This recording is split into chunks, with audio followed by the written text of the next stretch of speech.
Universitas Padjadjaran, khususnya Fakultas Pertanian dan Fakultas Teknologi Industri Pertanian, bekerja sama dengan Yayasan Suku Nusantara Sejahtera, menyelenggarakan Seminar Nasional dan Expo Hilirisasi Agroforestry berbasis sukun di Balai Sawala, Gedung Rektorat Unpad pada Rabu 20 Agustus 2025.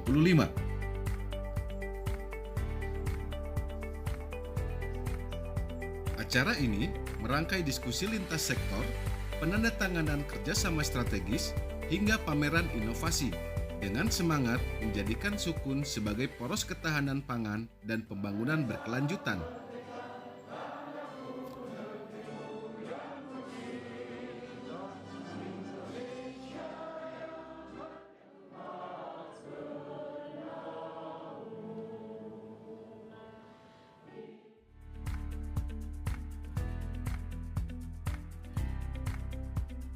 Komisi 4 DPR RI juga sedang berjalan.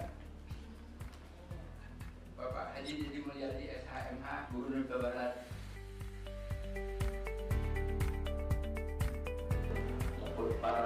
Acara diresmikan oleh Profesor Arif S. Kartasasmita selaku Rektor Unpad.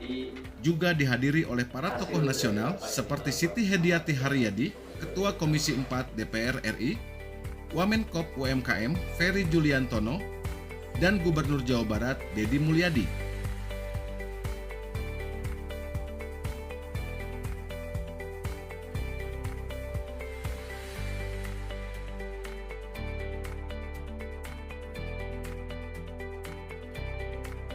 Selain seminar dan pameran, terdapat momen bersejarah berupa penandatanganan kerjasama antara Faperta, FTIP, dengan Yayasan Suku Sejahtera dan Koperasi Agripaja Pangan Sejahtera.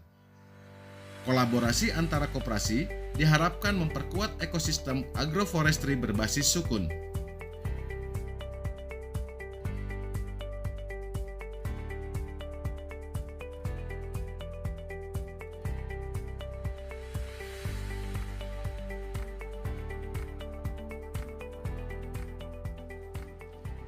Jadi tadi sudah lengkap semuanya. Dalam seminar sesi pertama yang dipandu oleh Profesor Cai Asdak, guru besar di FTIP Unpad, menghadirkan 3 pembicara kunci dengan perspektif yang saling melengkapi.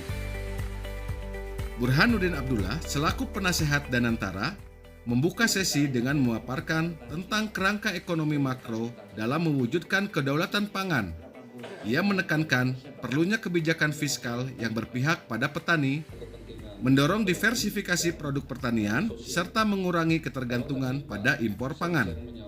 Selanjutnya, Dr. Insinyur Mahfud MP, Sekretaris Jenderal Kementerian Kehutanan RI, menguraikan pentingnya pengelolaan deforestasi dan perhutanan sosial sebagai jalan untuk menjamin ketahanan pangan. Pandangan ini diperdalam oleh Nicholas Nugroho SHUT MT, Direktur Rehabilitasi Hutan, yang menjelaskan strategi dan rencana aksi perhutanan sosial. Dalam sesi ini, peserta diberikan kesempatan untuk berdiskusi dengan para panelis. Indonesia adalah pemakan nasi yang paling laku. Para petani hari ini kayak gini, tidak tahu hilirisasi itu seperti apa. Bagaimana sukun itu bisa menjadikan sumber pendapatan kepada masyarakat itu. Kalau melihat tadi paparan, potensi sukun itu sangat besar. Penting kita adalah tanam sebanyak-banyaknya, tanam, sehingga memastikan bahwa kelompok usaha hutan sosial yang sudah dapat izin lahan itu bisa mengakses dana dari Ketahanan pangan, karena saya percaya sukun itu makanan yang baik. Tetapi kenapa Fakultas Pertanian, kemudian para negarawan, tokoh Republik ini baru sadar tentang makanan?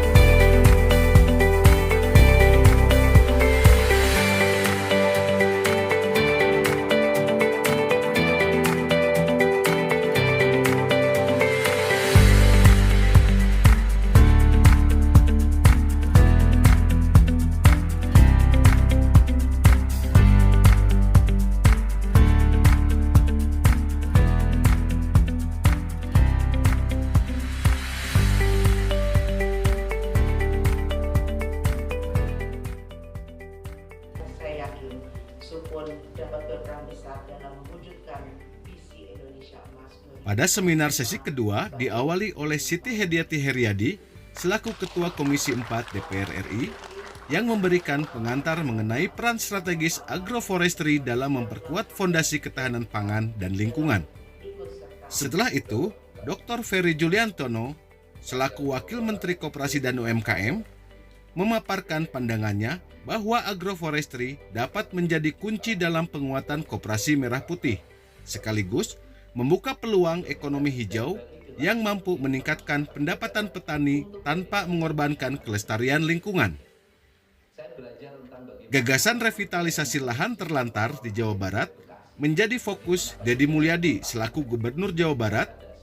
Ia menegaskan bahwa pengembangan sukun dapat menjadi solusi konkret bagi pemanfaatan lahan tidak produktif di Jawa Barat, sambil tetap menjaga nilai budaya dan ekologis daerah.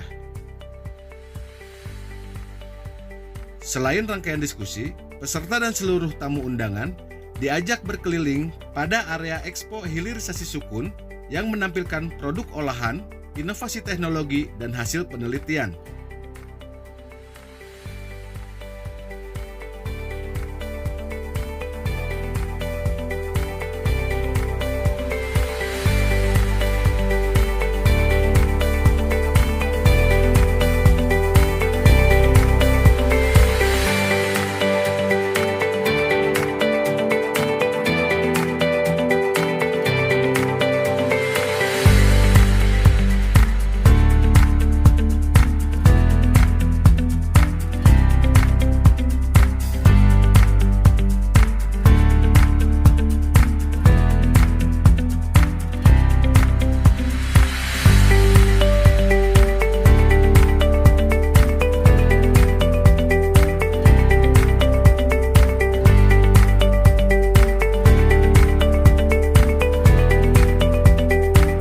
Alhamdulillah tahun kemarin kami dapat program dari Kemendikbudristek untuk prototipe 3-in-1 OK, mendapat dana hibah dan sedang dikembangkan untuk uji lapangannya.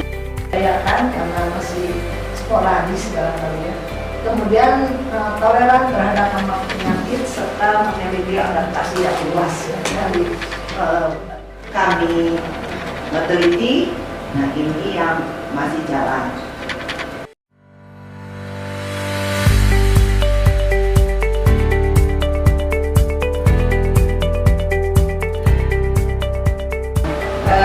Ini bobot per buahnya ini menarik kayak gitu kan ya, meskipun daunnya besar kayak gitu, tapi dia juga bobot per buahnya itu adalah rendah, di hampir sekitaran 55 kayak gitu. Sementara yang lain bisa meningkatkan produktivitas sukun itu terkait dengan ketahanan pangan, maka ada 4 hal yang harus kita perhatikan. Pertama, pengembangan efek budidayanya, kemudian pengembangan inovasi pengolahan produk hasil sukunya, kemudian kerjasama antara para pihak untuk mengimprove dari karakteristik dari sukun seperti ini. Nah ini kalau kita sandingkan antara tepung terigu dan tepung sukun. Fruit and developing value-added products, including gluten-free breadfruit flour. What used to be a last resort food, often called cyclone food, is now becoming the cool food. These are some potential solutions and areas for improvement in improving breadfruit utilization in Indonesia. One of them is to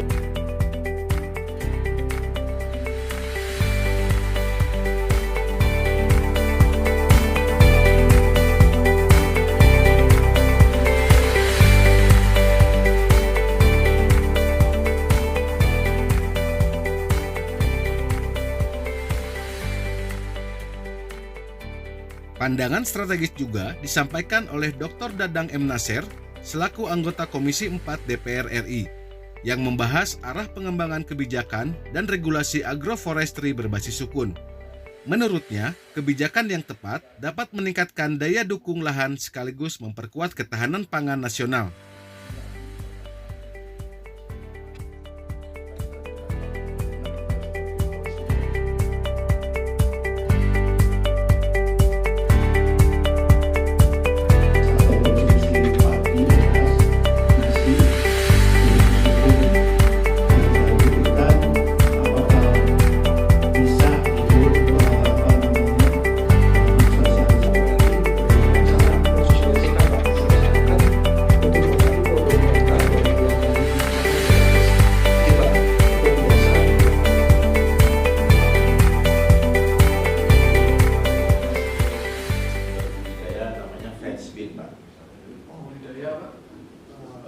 Prancis.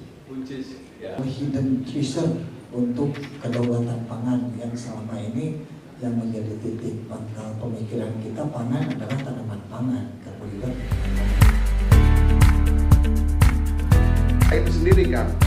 Nah, tadi Akang sudah mengupas sedikit bahwa ada benturan-benturan dari berbagai sektor ya, terutama kalau bahasa saya mah oligarki ya Kang ya, yang memainkan atau mafia-mafia yang memainkan impor ataupun stok-stok pangan di Indonesia. Dari suatu perjalanan yang mudah-mudahan bukan hanya bermakna tapi juga impact-nya luas, dalam, dan juga banyak. Saya hormati Bapak Anggota Dewan Komisi 4.